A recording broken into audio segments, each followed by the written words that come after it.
지난주에 제가 추석맞이 사자성어 이렇게 해가지고 잠깐 강의를 해드렸는데 반응이 좋았어요. 그래서 시리즈로 한번 해봐야겠다 하는 생각을 해서 제가 이번 주에도 두 개의 사자성어를 가지고 찾아뵙습니다.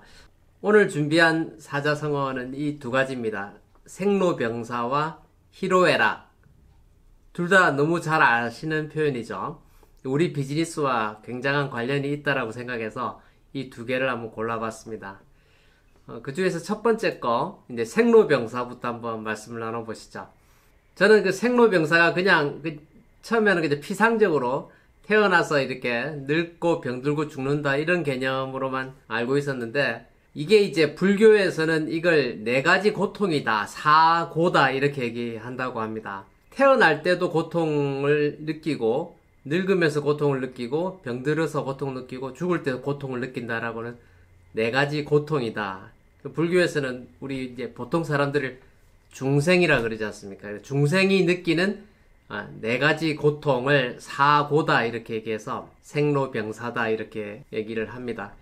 이 중에서 제가 이제 주목했던 건 이제 노라는 단어인데, 제가 왜 이게 주목을 했냐면 생과 노 사이가 너무 멀잖아요. 물론 태어나서 금방 가는 사람도 있지만 보통 뭐 이제 100세 시대를 살아가니까 이 노의 기준이 무엇일까라고 생각했을 때 전체적인 에이징, 노화의 과정이 노가 아닌가 이렇게 생각을 했어요. 무슨 말이냐면 성장하는 과정도 노화의 과정이다라고 보는 거죠. 그래서 성인이 될 때까지는 우리가 성장하고 20대 이후에 사실은 실질적인 노화가 진행되지 않습니까? 근데 어쨌든 전체적인 에이징, 나이를 먹어가는 과정이 다 노화다. 이렇게 놓고 보니까 이걸 노를, 에이징을 고통으로 놓고 나서 보니까 삶 자체가 다 고통이야. 그쵸? 예, 그런 해석도 되더라고요.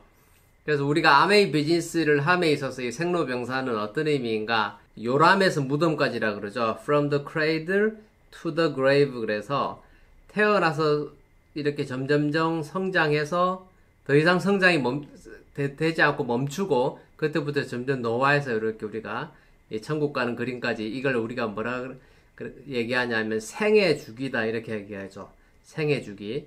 이 생애 주기 전반에 걸쳐서 한번 각자는 지금 어디에 있으신지 한번 보시면 좋을 것 같아요. 전 제 책 아메리칸 드림 아메리칸 웨이에서 인생의 배틀이란 표현으로 말씀을 드렸었죠. 나의 배틀이 이제 몇 퍼센트 남아있는가.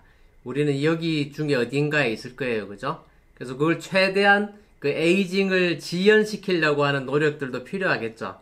건강한 상태로 있다가 생로병사에서 노의 과정이 굉장히 이렇게 건강하게 이렇게 에이징을 하는 것도 중요할 것이고, 그리고 병과 사는 굉장히 짧았으면 좋겠죠. 그래서 그런 그런 말씀이 있지 않습니까? 9988234 99세까지 팔팔하게 살다가 2, 3일 앓다가 돌아가신다. 이래서 9988234 그래도 요즘은 뭐 120세 시대까지도 바라보고 하니까 이제 99는 아닌 것 같아. 100 이상으로 가야 될 것 같아요. 네, 그렇습니다. 그래서 중요한 건 이거죠. 우리가 이렇게 생애 주기에 어딘가를 흘러가고 있을 때 인생을 B에서 D까지다 라고 얘기하죠. 태어나서 죽는다가 아까 봤던 그 그림 아니겠습니까?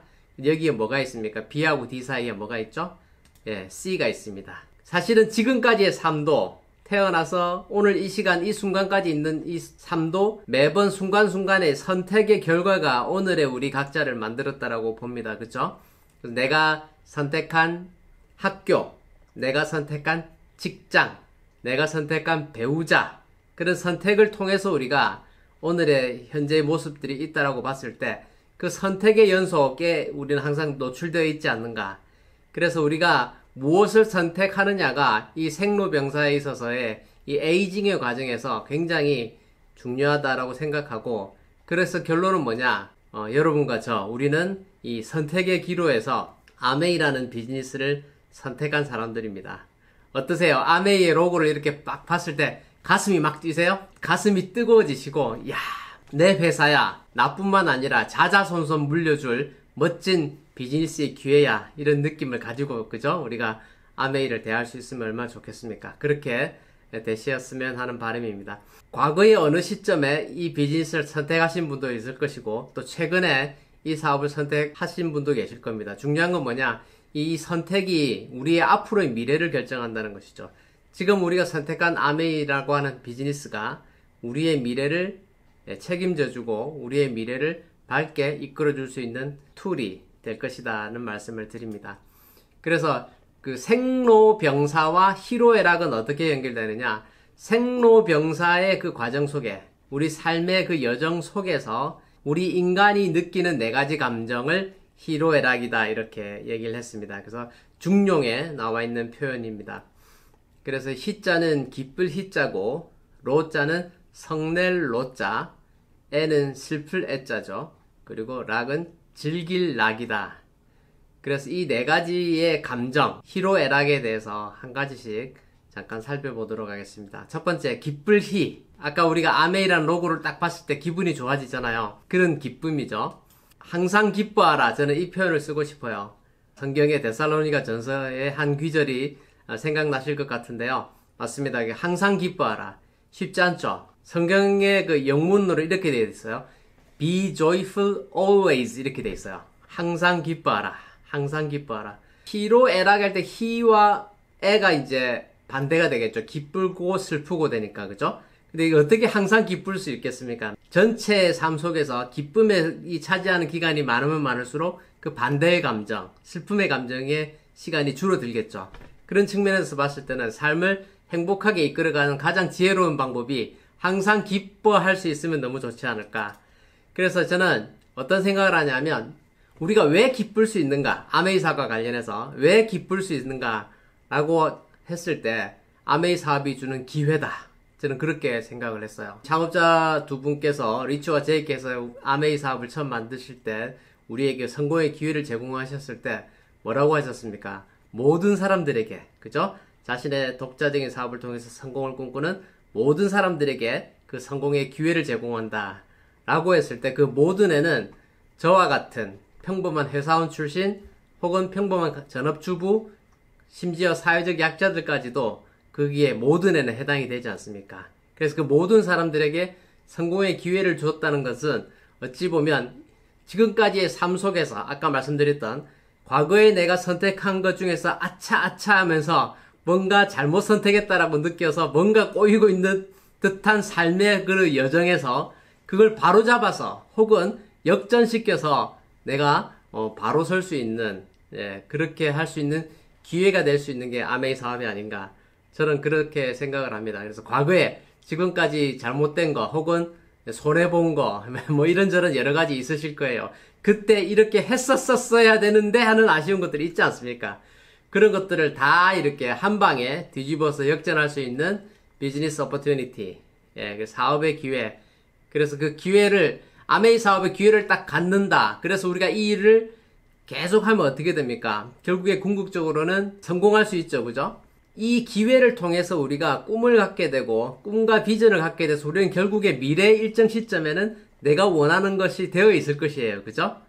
그래서 그거에 대한 내가 확신이 있었을 때 기쁨이 충만할 수 있고 그랬을 때 항상 기쁠 수 있고 그 기쁨이 내 주변에 전파가 될 수 있어요. 그럼 내 주변 사람들이 나를 봤을 때 저 사람이 항상 업돼 있잖아요. 저 사람하고 만나면 좋은 에너지가 생겨 뭐 이런 거죠. 그런 상태가 되면 너무 좋지 않을까 이런 생각이 들어요. 그래서 항상 기쁠려면 이렇게 생각하시면 돼. 아메이 아까 좀 전에 우리가 로고 한번 봤잖아요. 아메이를 딱 아메이의 비전을 봤어. 아메이를 통해서 내 꿈이 생겼어. 마치 이건 우리에겐 로또 맞은 거와 마찬가지다. 이렇게 생각을 하시면 항상 기뻐할 수 있겠죠. 이미 당첨된 복권을 내 손에 쥐고 있다. 아직 현금화만 하지 않았다. 이렇게 생각하시면 되겠습니다. 엊그제 친한 분하고 식사하고 좋은 시간을 보냈는데 아주 가족 같은 분이에요. 제가 미국 와서 만나본 중에서 가장 큰 복권에 당첨이 되셨더라고요. 1,500불.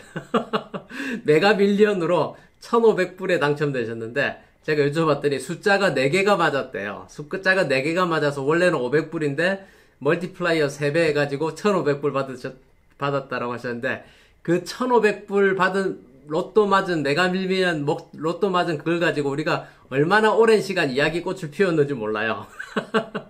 너무 재밌는 얘기들 나눴거든요. 그래서 사실 저희도 살아가면서 특히 제가 미국에 와서 좀 어려웠던 시기를 보낼 때 복권을 사고 싶을 때 많았어요. 근데 사실 뭐 이불짜리 하나 해봤자 그 확률도 없잖아요. 그죠? 한국보다 여기가 숫자가 더 훨씬 많더만.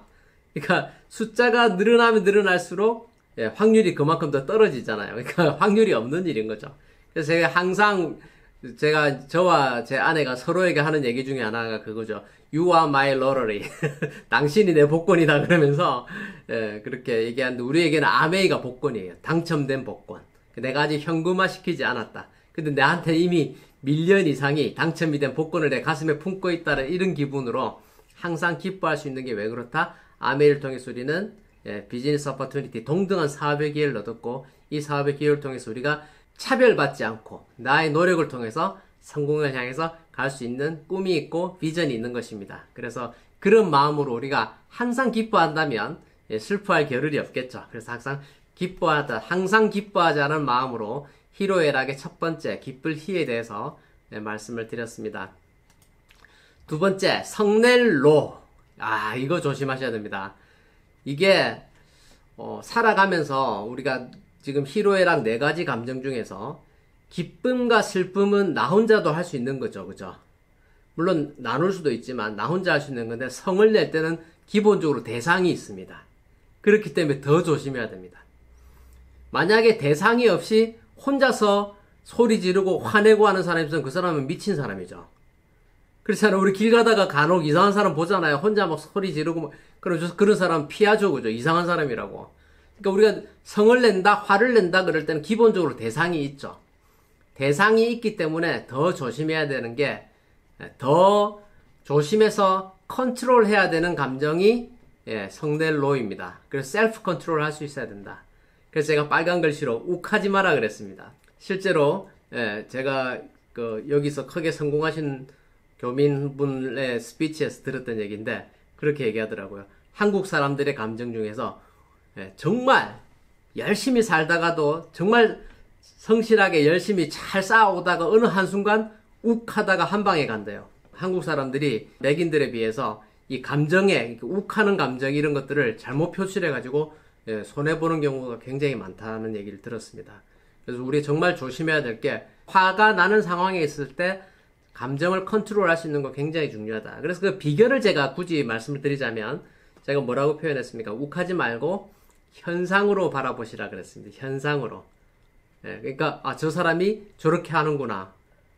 물론 당연히 기분 나쁜 일이죠. 기분 나쁘지만 그 나쁜 걸 내가 거기에 바로 리액션을 할 것이 아니라 그걸 그냥 현상으로 바라보고 그 사람을 그렇게 measure 하는 거죠. 이런 사람이구나 라고 그냥 현상으로 바라보고 거기에 내가 그 다음 단계의 액션, 저 사람은 요렇게 대해야겠다 그렇게 생각하는 게 훨씬 우리 스스로를 위해서는 훨씬 더 좋은 방법이다 이렇게 말씀드립니다. 그래서 이게 대상이 있어서 더 조심해야 되는데 특히나 요즘 같은 경우는 온라인 시대 아닙니까? 온라인 시대에서는요 글 쓰는 것도 조심하셔야 됩니다. SNS에 이렇게 막 글 잘못 올려가지고 또 개인에 대한 인신공격이나 또 없는 루머 만들어내거나 이렇듯 자기의 감정을 온라인에 막 쏟아내고 혹은 심지어 또 저희 팀에는 그런 일은 없지만 제가 속해 있는 다른 커뮤니티 단체 카톡방에서 막 장문의 글을 올리고 방에 팍 빠져나가고 이런 사람들 있잖아요. 저희 아메이와 상관없이 제가 그런 걸 경험한 적이 있거든요. 어떤 집단에서 누군가가 열받는 일이 있으면 그걸 막 글 쓰고 방을 나가버려. 마치 문을 쾅 닫고 나가는 거하고 똑같은 거예요.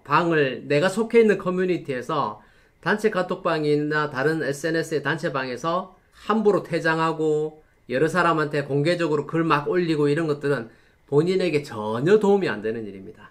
그래서 아메이 사업을 떠나서도 그런 것들은 결코 좋은 일이 아니다. 그래서 성내는 감정은 우리가 컨트롤 할 수 있으면 좋겠다. 그러기 위한 팁으로는 그냥 상대방의 행동을 그냥 현상으로 바라보고 고객이 나한테 화나게 할 때가 있잖아요. 그쵸?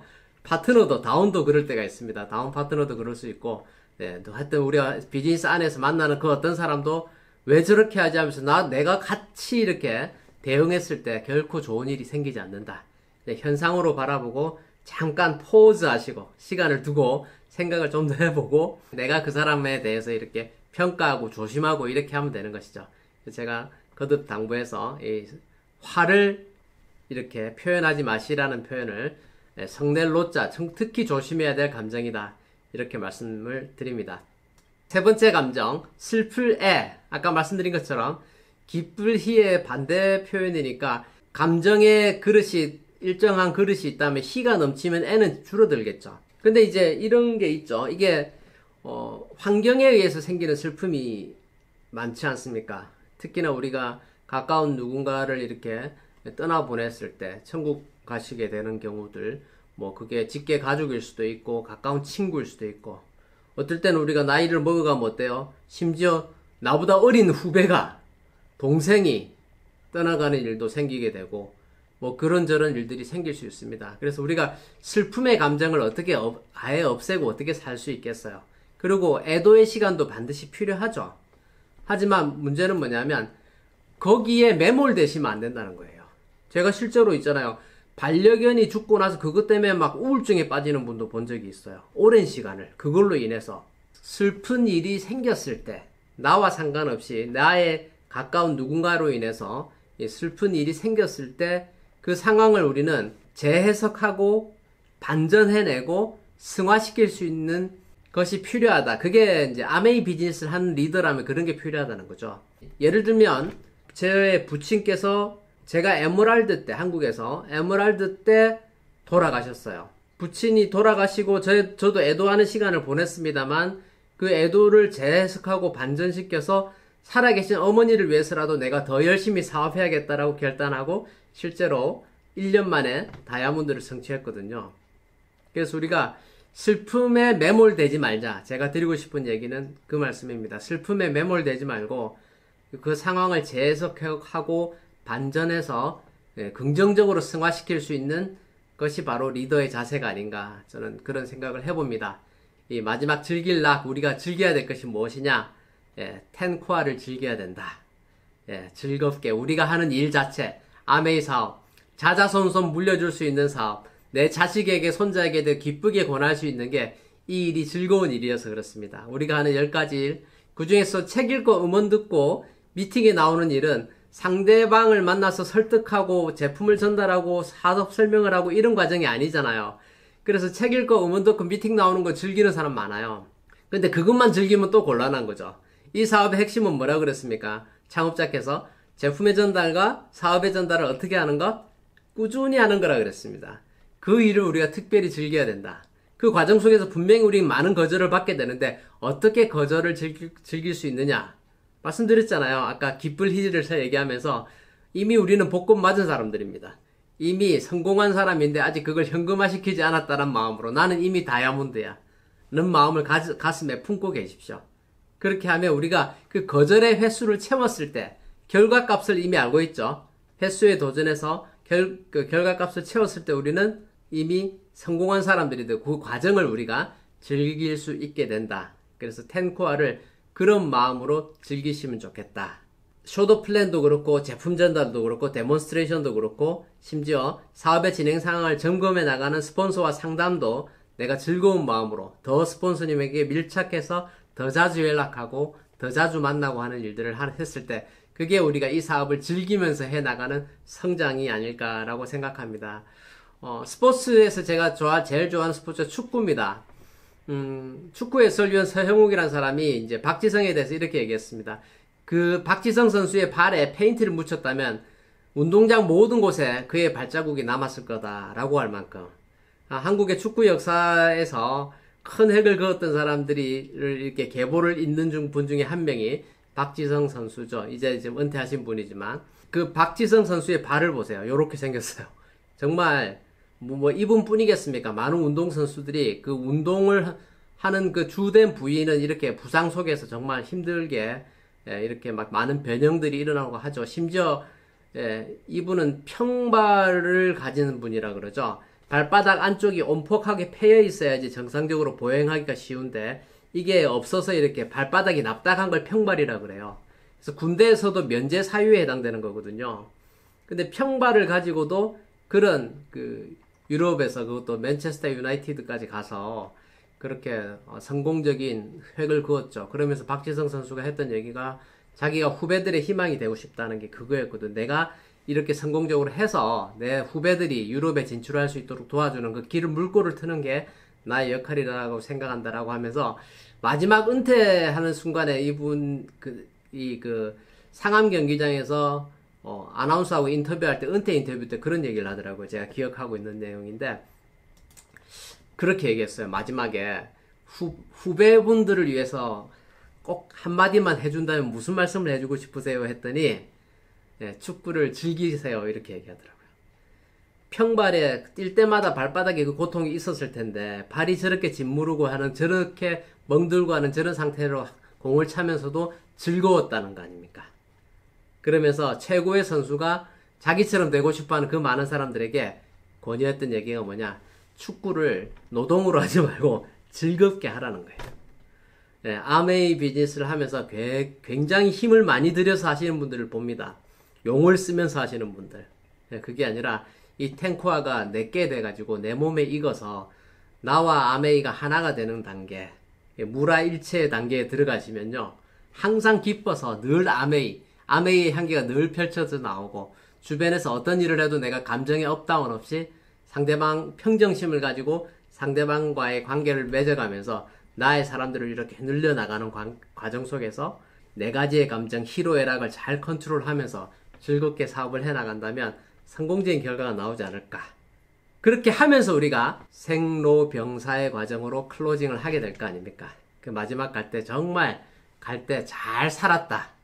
아메이와 함께 정말 우리가 나의 꿈을 이루고 내 주변 사람들에게 복되게 하고 그리고 떠날 때 정말 후회 없이 잘 살았다 하고 가게 되는 아메이 덕분에 우리의 삶이 참 충만했다라고 하게 해서 그렇게 생로병사의 과정을 갈 수 있는 우리가 되었으면 좋겠다라는 바람입니다. 멋진 비즈니스, 최고의 비즈니스의 기회를 가지고 회계년도의 첫 달 9월을 마감하는 이 시점에 생로병사와 희로애락으로 아메이 사업을 한번 다시 한번 살펴봤습니다. 자, 경청해 주셔서 감사합니다.